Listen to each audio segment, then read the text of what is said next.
existe el tiempo conocido, el tiempo generacional. ¿Sí, Román? Bueno, yo sí la realicé. ¿Quiere que le diga lo que? Bueno, yo investigué que el tiempo generacional es la edad por medio de las hembras en una cohorte. La cohorte es el grupo de individuos que comparten una característica común en el momento del nacimiento, en el momento del nacimiento de su descendencia. Y para mi grupo no encontré como su tiempo generacional. Ok. Muy bien. ¿Alguien más hizo su tarea? ¿Nadie más? Bueno, pues este es un bono para ti, Román, para el tema. Ok. Entonces, fíjense bien. En realidad, el tiempo generacional lo necesitamos desde el tema de mutación. Desde el tema de mutación, solo que no vimos a la mutación como un proceso en una escala de tiempo largo, salvo, les presenté la hipótesis de reloj molecular. ¿Sí? ¿Les presenté? Ok. Entonces, en la hipótesis de reloj molecular, si se dieron cuenta, vimos unas gráficas que son unas líneas rectas muy perfectas de una tasa de mutación constante, y ese es uno de los grandes supuestos de la hipótesis de reloj molecular, ¿Eso qué quiere decir? Que te exige que lo que está ocurriendo ahí tenga una tasa de mutación constante. En el tema de mutación, cuando tú quieres integrar a la mutación para identificar la ancestría de los alelos que encuentras en las poblaciones, en realidad ya estás fusionando a la biología evolutiva con la genética de poblaciones en sentido estricto. ¿Qué quiero decir esto? Tú vas a encontrar muchos artículos de genética de poblaciones que tratan de identificar los haplotipos ancestrales o los alelos ancestrales, o a veces eso del haplotipo ancestral y de lo operativamente lo trasladamos o lo figuramos como el linaje ancestral. Esto es muy común en el lenguaje de los que hacen filogenias de especies, ¿sí? Sin embargo, en el nivel de poblaciones también nosotros podemos hacer ese ejercicio. Sin embargo, fíjate bien lo que te voy a decir. En sentido estricto,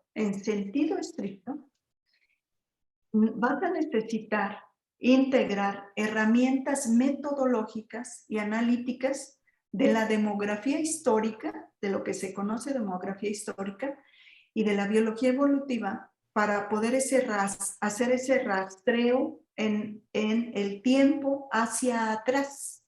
Es decir, la genética de poblaciones en sí misma no desarrolló la estrategia analítica para hacer eso, sino que fue divergiendo una línea adentro y más codeándose con la biología evolutiva para hacer ese rastreo, ¿sí? Entonces, digo que en el tema de mutaciones ya hubiéramos necesitado requerir el tiempo generacional porque cuando necesitamos en el tema de mutación el tiempo generacional es porque nosotros queremos hacer un rastreo del tiempo de la divergencia. El tiempo de la divergencia. ¿De qué? Pues, por ejemplo, en el contexto de genética de poblaciones, vamos a suponer que lo que tengas es el haplotipo de la población 1, el haplotipo mitocondrial de la población 1, y tienes otro haplotipo en la población 2. Esto en realidad tú ya lo habías visto en las famosas redes. Nosotros vimos una red en el artículo de el ADN mitocondrial del Quetzal. Hay muchas redes y toda esa parte de las redes se desarrolló en los últimos años gracias a la necesidad de la perspectiva filogeográfica. Filogeografía también trabaja el nivel de población, no trabaja el nivel de especie, sí lo puede trabajar, porque en sus postulados teóricos se contempla, lo contempla John Davis en una de las hipótesis de la filogeografía, pero allí lo más importante que quiero hacer señalamientos es que cuando tú haces ya una integración de eso, cuando nosotros queremos ver el tiempo de divergencia en una escala poblacional, no de especies, sino igual en el campo, en el objeto de estudio de la población, nosotros necesitamos dos datos. La tasa de mutación para el genoma y para el grupo taxonómico, para el genoma, para cierto genoma en cierto grupo taxonómico. Por ejemplo, es muy común que en genética de poblaciones se fusionen o se integren dos marcadores moleculares. En los últimos 15 años, esos marcadores moleculares tienden a ser microsatélites que nos cuenta una historia más reciente de procesos genéticos y una historia evolutiva más larga que la obtenemos en tiempos históricos, que la obtenemos con ADN mitocondrial. ¿Sí? En el tema de mutación, para que yo sepa la divergencia de esto, por ejemplo, para vertebrados en ADN mitocondrial, tenemos una tasa estimada de 2% de tasa de mutación en el genoma para el grupo taxonómico de vertebrados. Pero también hay otro dato que nosotros quisiéramos, vamos a suponer, fíjense bien, que nosotros quisiéramos, por ejemplo, medir el aislamiento, y ahorita vamos a ver, el aislamiento del flujo génico, es decir, del intercambio de alelos entre dos poblaciones. Los modelos matemáticos están elaborados a partir de las tasas de mutación del marcador molecular, pero necesitan un dato particular para que operen esos modelos. El tiempo generacional de las especies. Es decir, una cosa es la tasa de mutación del marcador molecular y otra cosa es el tiempo generacional. Y lo que acaba de decir Román es una realidad que enfrentamos muchos que trabajamos poblaciones naturales. El tiempo generacional no lo sabemos. Ahora, tú vas a encontrar en la literatura al menos dos definiciones de tiempo generacional. Dos definiciones de tiempo generacional. Una que se refiere a el tiempo, fíjate bien, escala de tiempo en años, en meses, en días, dependiendo de lo que estés trabajando, que es más bien como un asunto ecológico, de cuándo esta población se ve reemplazada, implica entonces que se está asumiendo que las poblaciones no se traslapan, que no hay traslape de generaciones. ¿Te acuerdas que en ecología eso te enseñaron? ¿Sí? Ahora, nosotros en las poblaciones naturales, afortunadamente, los modelos de mutación que hacemos, por ejemplo, porque necesito medir la divergencia de la población 1 o de la población 2, entiéndase, del haplotipo mitocondrial que encuentro en la población 1 y del haplotipo mitocondrial que encuentro en la población 2, por ejemplo, para ranas o para mamíferos, pues yo sé que en promedio el genoma mitocondrial lo estamos calculando en 2% de mutación por millón de años. ¿Sí? Entonces ya tengo la tasa de mutación para el genoma, para el grupo taxonómico, más allá de que sea cierto o no. Es aproximado en escala de tiempo. ¿Qué quiero decir eso? Que si tú comparas mamíferos pequeños y si te ves muy fundamentalista, lo más seguro es que ese 2% de mutación sea relativamente más alto en mamíferos pequeños que en mamíferos grandes. ¿Por qué? Porque tenemos una relación muy fuerte entre la tasa de mutación del genoma versus del mismo grupo taxonómico con el tiempo generacional. ¿Qué quiero decir esto? Que los mamíferos pequeños tienden a tener tiempos generacionales más cortos, mamíferos pequeños, que mamíferos grandes. Un mamífero grande, por ejemplo, un elefante.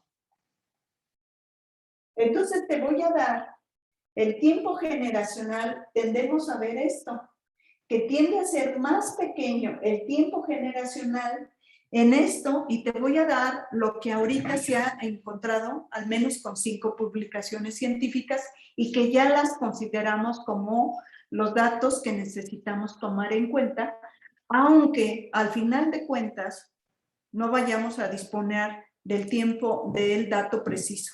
¿Qué quiero decir con eso?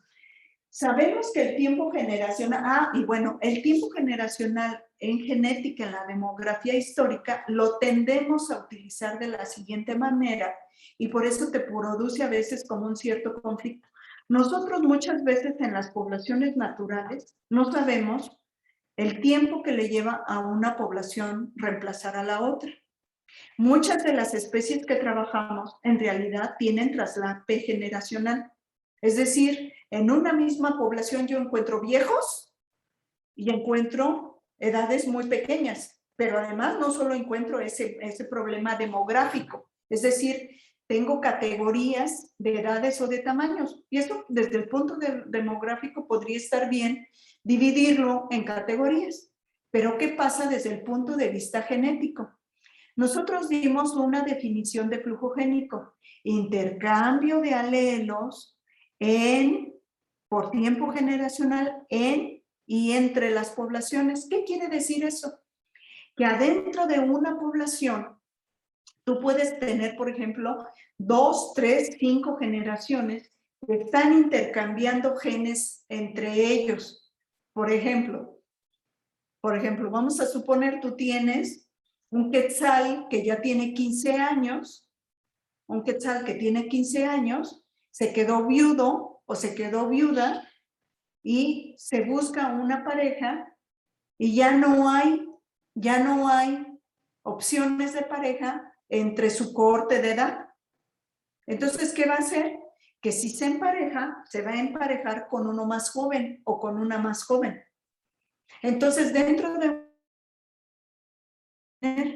vas a tener intercambio de gametos dentro de la población entre distintas generaciones, ¿sí? Entonces, muchos de los modelos matemáticos que nosotros trabajamos en genética de poblaciones, cuando queremos rastrear el origen de los ancestros, de los haplotipos ancestrales, por ejemplo, o de las poblaciones ancestrales, es que nosotros damos en el modelo, decimos que hay traslape de generaciones, y entonces eso ya nos lleva a una laxitud del problema. En las poblaciones naturales es más fácil que pensemos que ocurre traslape generacional a que tengamos cohortes. Eso no quiere decir que se excluya. Por ejemplo, algunos de ustedes quizá vayan a trabajar con insectos que de una manera muy clara, pero de una manera muy clara, se acaba esa generación y lo que quedó fueron los huevos o las etapas larvarias, pero de la siguiente generación.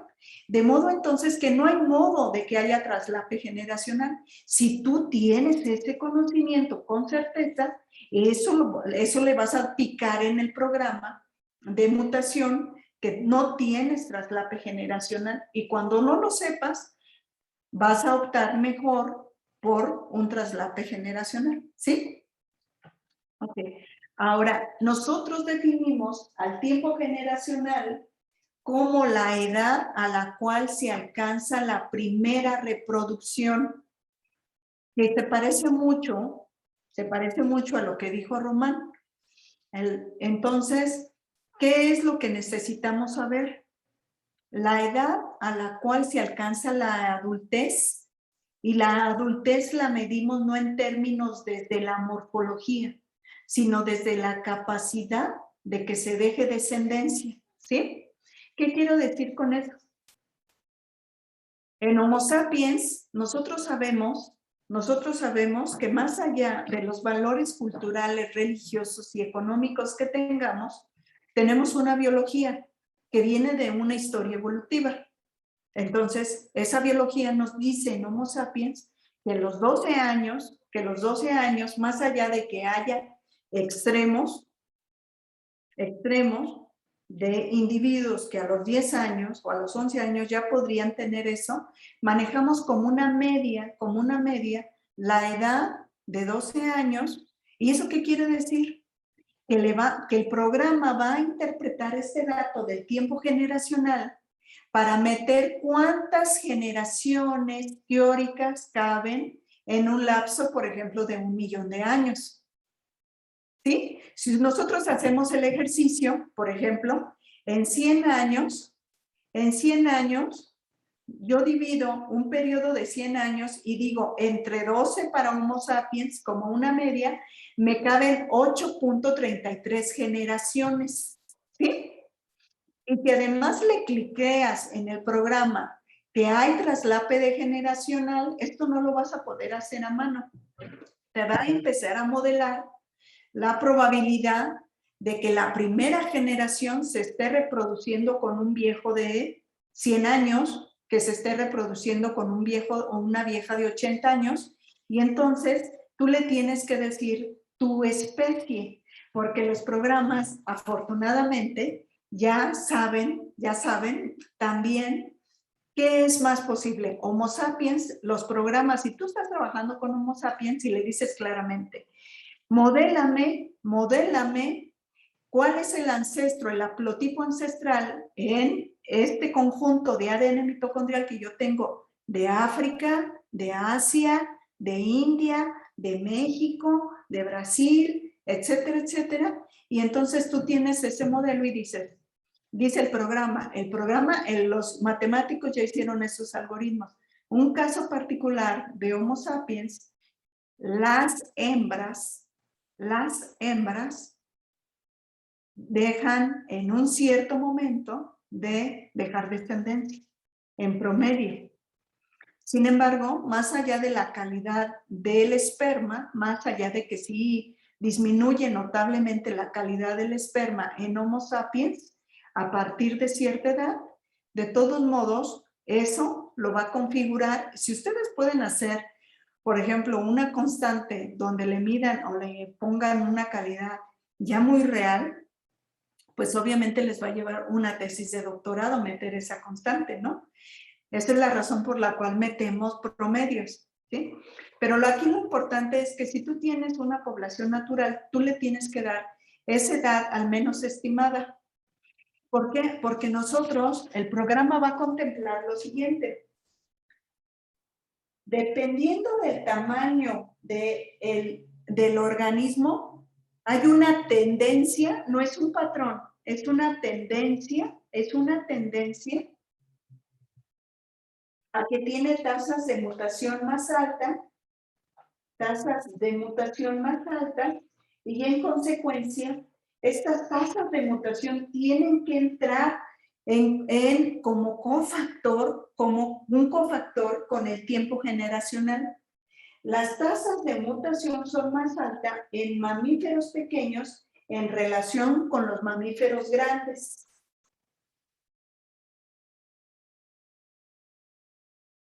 Ok, aquí es cofactor. Fíjate bien. Ahora, tendencia. Los mamíferos grandes, a su vez, tienden a tener tiempos generacionales más grandes que los mamíferos pequeños.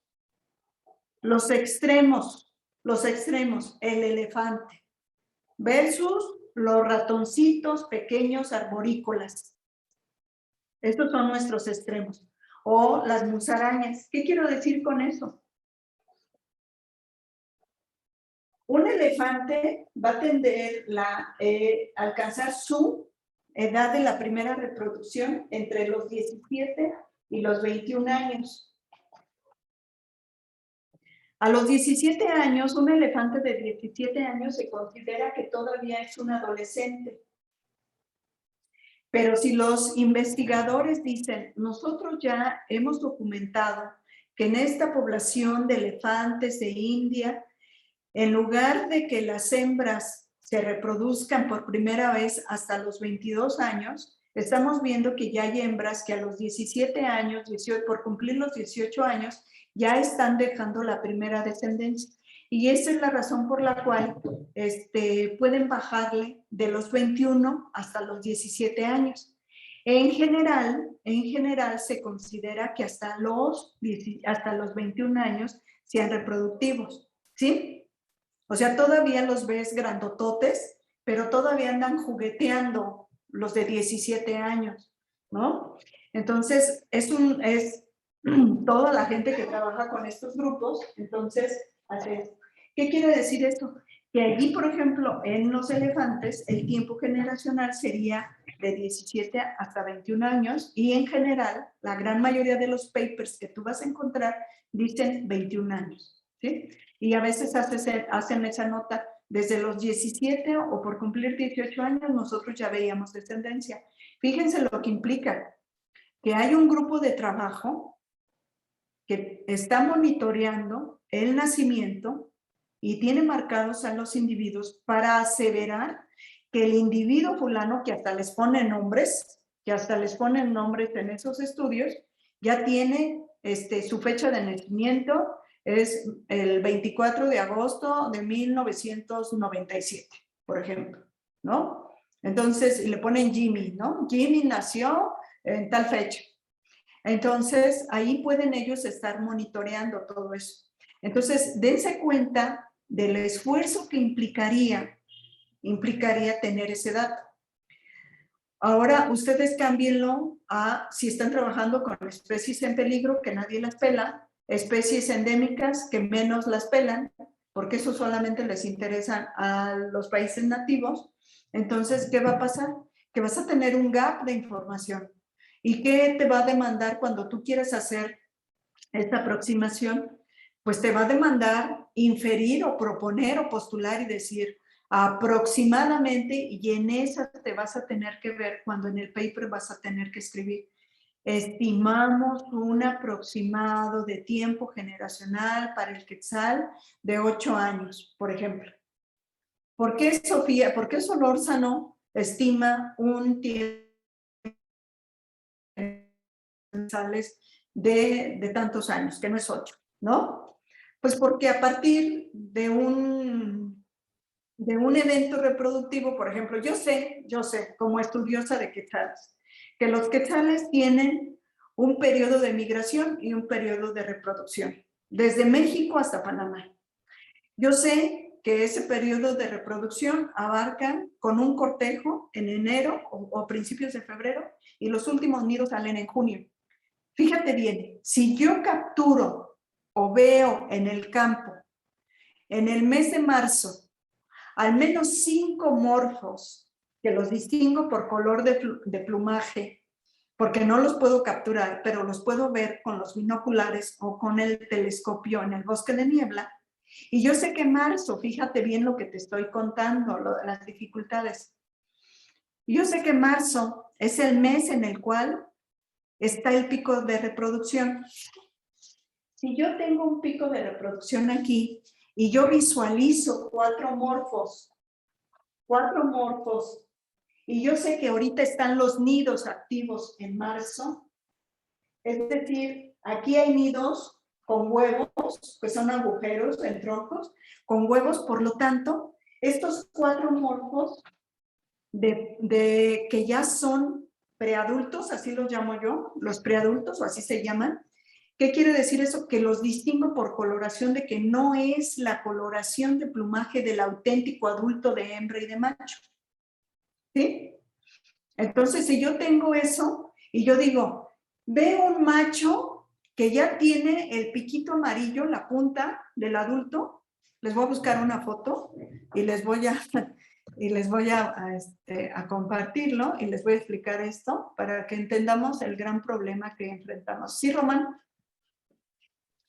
Disculpe, profesora, me surgió una duda un poco extraña en el sentido de que la reducción de las poblaciones en algún momento podría afectar o podría hacer que estos tiempos generacionales cambien en el sentido de que algunas especies puedan reproducirse como antes de los tiempos que ya se tienen como establecidos. No sé si me expliqué. No tenemos evidencia lo que estás diciendo es que se pueda adelantar la edad de la primera reproducción. La edad de la primera reproducción viene moldeada en las historias de vida de las especies, ¿no? Entonces, en las poblaciones naturales no hemos visto que se adelante. Es decir, pues que una hembra ya se pueda reproducir si le tocaba si madura hasta los 21 años, que a los 12 años ya tenga una edad, ¿no? En Homo sapiens se está adelantando mucho, pero la explicación es que tenemos una ingesta hormonal camuflada en muchos alimentos, ¿sí? Entonces, Homo sapiens lo voy a separar porque eso sí lo puedes hacer. Vamos a suponer que tú tengas individuos en cautiverio porque tienes un programa de acción de conservación y tengas 5 hembras y nunca te percataste que el alimento que le estás dando está enriquecido con hormonas. Que estas hormonas no son directamente las hormonas ni femeninas ni masculinas, sino que son los metabolitos o los precursores, y nunca razonaste eso porque te faltaba conocimiento como biólogo y te faltaba ser reflexivo con tu experimento. Y entonces les dabas un alimento que en realidad durante el proceso se termina creando una hormona terminal que induce la maduración, por ejemplo, de las células germinales reproductivas. ¿Sí?